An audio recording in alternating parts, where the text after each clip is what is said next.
அனைவருக்கும் வணக்கம். இன்றைக்கு நான் சொல்லவிருக்கும் தலைப்பு புரோபேட், உயில் மெய்ப்பிதழ் என்று தமிழில் சொல்லப்படுகிறது. உயில் மெய்ப்பிதழ் என்றால் ஒருவர் தனக்கு பாத்தியப்பட்ட அசைய மற்றும் அசையா சொத்துக்களை குறித்து அவர் சுயமாக சிந்தித்து அவரால் எழுதப்பட்ட கடைசி உயிலை நிறைவேற்றுவதற்கு அல்லது அந்த உயில் யார் பேரில் எழுதப்பட்டிருக்கிறதோ அவர் அதில் சொல்லப்பட்டுள்ள சொத்துக்களை அடைந்து கொள்வதற்கு நீதிமன்றத்தின் மூலம் அந்த உயிலின் உண்மைத்தன்மையை நிரூபிப்பதற்காக நீதிமன்றத்தில் புரோபேட் என்ற மெய்ப்புறுதல் மனுவை தாக்கல் செய்து மெய்ப்புறுதல் இதழில் வழக்கில் அந்த உயிலை நிரூபிப்பதற்காக அதில் சான்றப்பமிட்ட சாட்சிகளை சட்டப்படி விசாரித்து அந்த உயில் எழுதும் பொழுது எழுதிய நபர் நல்ல மனநிலையோடு இருந்தார். அதில் உள்ள சொத்துக்கள் அவருக்கு பாத்தியப்பட்டது, அவருடைய சுவாதீன அனுபவத்தில் இருக்கிறது. அவருடைய ஆயுளுக்கு பிறகு அதில் சொல்லப்பட்ட நபர் அந்த சொத்துக்களை அடைந்து கொள்ளலாம் என்பதை குறித்து அந்த உயிலை உரிய நீதிமன்றம் என்று சொல்லப்படுகின்ற காலகட்டத்திலே அந்த சொத்துக்கள் எங்கே இருக்கிறதோ அல்லது அந்த உயில் எங்கே எழுதப்பட்டதோ அந்த மாவட்ட நீதிமன்றத்திலே இந்த புரோபேட் மனு என்று சொல்லப்படும் மனுவை இந்திய வாரிசுரிமை சட்டப்படி மனு தாக்கல் செய்து அந்த மனுவில் என்னென்ன விஷயங்கள் இருக்க வேண்டும் என்பதை பற்றித்தான் இன்றைக்கு நான் உங்களுக்கு சொல்ல விளைகின்றேன்.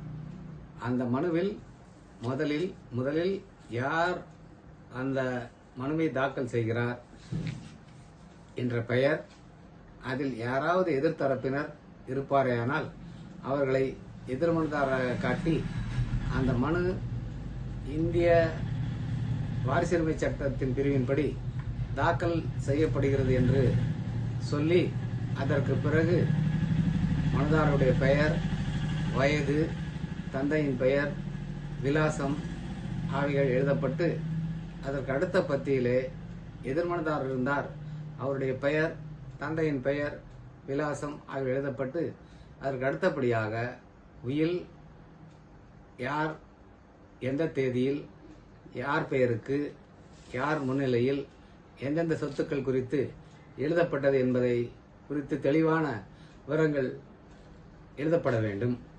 அவ்வாறு எழுதப்படும் பொழுது அதில் எழுதப்பட்ட சொத்துக்கள் எழுதி வைத்த நபருக்குத்தான் பாதிக்கப்பட்டது என்பதை காட்டுவதற்கு அதற்குரிய மூல தஸ்தாவேஜுகளையும் அதில் ஆவணங்களாக தாக்கல் செய்ய வேண்டும். அந்த மூல தஸ்தாவேஜுகளோடு அந்த உயில் எழுதி வைத்தவர் கடைசியாக இறந்தார் என்பதை காட்டுவதற்கு இறப்புச் சான்றிதழ் அத்துடன் இணைக்க வேண்டும். அத்தோடு மட்டுமில்லாமல் ஒரு சில நேரங்களிலே எதிர் மனுதாரராக வரக்கூடியவர்கள் ஒரு சில வாரிசுகள் விடுபட்டு போய் என்ன காரணத்திற்காக அந்த வாரிசுகளுக்கு அந்த உயில் சொத்து தரப்படவில்லை என்று சொல்லப்பட்டு எக்ஸ்க்ளூஷன் ஆஃப் லீகல் ஏர்ஸ் என்று சொல்கின்றார்கள். அவர்களும் இதை எதிர்வியாஜம் செய்யக்கூடிய வாய்ப்புகளும் இருக்கிறது. ஆகவே உயில் எழுதுகின்ற நேரத்திலேயே வேறு சில வாரிசுகளை விட்டுவிட்டு ஒரு குறிப்பிட்ட வாரிசுக்கு மட்டுமே அந்த உயில் எழுதப்படுமேனால் என்ன காரணத்திற்காக மற்ற வாரிசுகள் அதில் சொத்துக்கள் தரப்படவில்லை என்பதையும், ஏற்கனவே அவர்களுக்கு வேறு சொத்துக்கள் தரப்பட்டு இருக்கிறது அல்லது அவர்களுக்கு என்ன காரணத்தினால் அந்த சொத்துக்களை தர அவருக்கு இஷ்டமில்லை என்பதையெல்லாம் தெளிவாக சொல்லப்பட்டிருக்குமேனால் நீதிமன்றத்தில் அதை தெளிவாக நிரூபிப்பதற்கான ஒரு நல்ல வாய்ப்பு இருக்கும். அதற்கு அடுத்தபடியாக சொத்துக்களை எடுத்து அந்த உயில் எழுதி வைத்த நபருக்கு வெளிக்கடன் ஏதாவது வரவேண்டியிருந்தால் அது பற்றிய விவரம், யாரிடம் எந்த தேதியில் எந்த ஆவணத்தின் மூலம் புறவு நோட்டு அல்லது குதவை பத்திரம் அல்லது மாற்றாவண முறிவு சட்டத்தில் சொல்லப்பட்டுள்ள காசோலை போன்ற ஆவணங்கள் மூலம் அவருக்கு எவ்வளவு ரூபாய் எந்த தேதியிட்ட ஆவணத்தின் மூலம் யாரிடமிருந்து வர வேண்டும் என்பதை பற்றிய குறிப்பும் சொல்லப்பட வேண்டும். அதற்கு அடுத்தபடியாக அந்த உயிலை எழுதி வைத்தவர் அரசாங்கத்திற்கு ஏதாவது செலுத்த வேண்டிய வரி பாக்கிகள் இருந்தால் அதை பற்றி சொல்லப்பட வேண்டும். அதே போல அந்த சொத்தை அடைந்து கொள்கின்ற நபர் தான் அடைந்து கொள்வதற்கு லாயக்கானவர், அந்த சொத்து தன் பெயரில் தான் எழுதப்பட்டிருக்கின்றதற்காக அவருடைய அடையாள சான்றிதழ்களை, அதாவது ஆதார் கார்டு, ரேஷன் கார்டு போன்ற எந்த ஒரு ஆவணத்தையும் அத்துடன் ஒப்புவிக்கலாம். அதற்கு அடுத்தபடியாக அந்த உயில் சான்றப்பமிட்ட 2 சாட்சிகளுடைய பிரமாண பத்திரிகை ஒப்புவிக்கப்பட வேண்டும். அந்த பிரமாண பத்திரிகையிலே அந்த சாட்சிகளுடைய பெயர், வயது, தந்தை பெயர், தொழில், விலாசம், உயிலை எழுதியவர்களுக்கும் அவர்களுக்கும் என்ன உறவு முறை, நண்பரா அல்லது உறவினரா அல்லது தெரிந்த நபரா போன்ற விவரங்கள் சொல்லப்பட்டு எந்த தேதியில் எங்கு வைத்து யார் முன்னிலையில் எத்தனை மணிக்கு அந்த உயில் எழுதப்பட்டது, முத்திரை தாளில் எழுதப்பட்டதா அல்லது சாதாரண பேப்பரில் எழுதப்பட்டதா, அது எழுதப்பட்ட பிறகு அது எழுதிய நபருக்கு படித்து காட்டப்பட்டதா, படித்து காட்டதை அவர் புரிந்து கொண்டாரா, அவர் அதில் சொல்லப்பட்டுள்ள வாசகங்கள் சரியென ஒப்புக்கொண்டு அதில் அனைத்து பக்கங்களிலும் கையெழுத்திட்டார் என்பதையும், அவர் கையெழுத்திட்டதை சாட்சிகள் பார்த்ததாகவும் சாட்சிகள் கையொப்பமிட்டதை எழுதியனவர் பார்த்ததாகவும் அந்த சாட்சிகள் தாக்கல் செய்ய நிறுவன பிரமாண பத்திரிகையில் தெளிவாக சொல்லப்பட்டிருக்க வேண்டும். ஒரு கால் இவ்வாறு சான்றப்பமிட்ட 2 சாட்சிகளில் யாராவது ஒருவர் இருந்துவிட்டால் மற்றவரை அந்த நீதிமன்றத்திலே சாட்சியாக விசாரிக்கலாம்.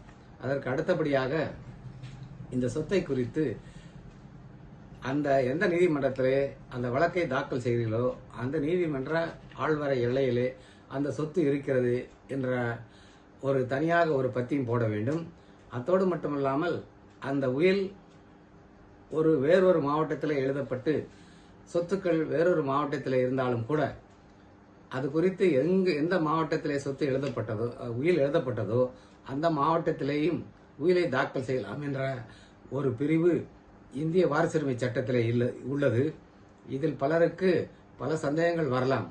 அதே போல உயில் தாக்கல் செய்வதற்கு காலவரை சட்டம் ஆர்டிகிள் 137 படி இது போன்ற பிரைவேட் வழக்குகளுக்கு காலவரை சட்டம் பொருந்தாது என்று சொல்லப்படுகிறது. என்று சொன்னால் காலவரை சட்டத்திலே அந்த சட்டம் சூட்ஸ் அப்ளிகேஷன்ஸ் மட்டுமே பொருந்தும் என்று அதில் சொல்லப்பட்டிருக்கிறது. இந்தியன் சக்சஷன் ஆக்ட் என்பது ஒரு ஸ்பெஷல் ஸ்டாட்யூட்.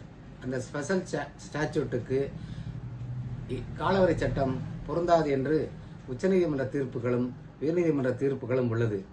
நாளை சந்திப்போம். நன்றி. வாழ்க பாரதம். ஜெய்ஹிந்த்.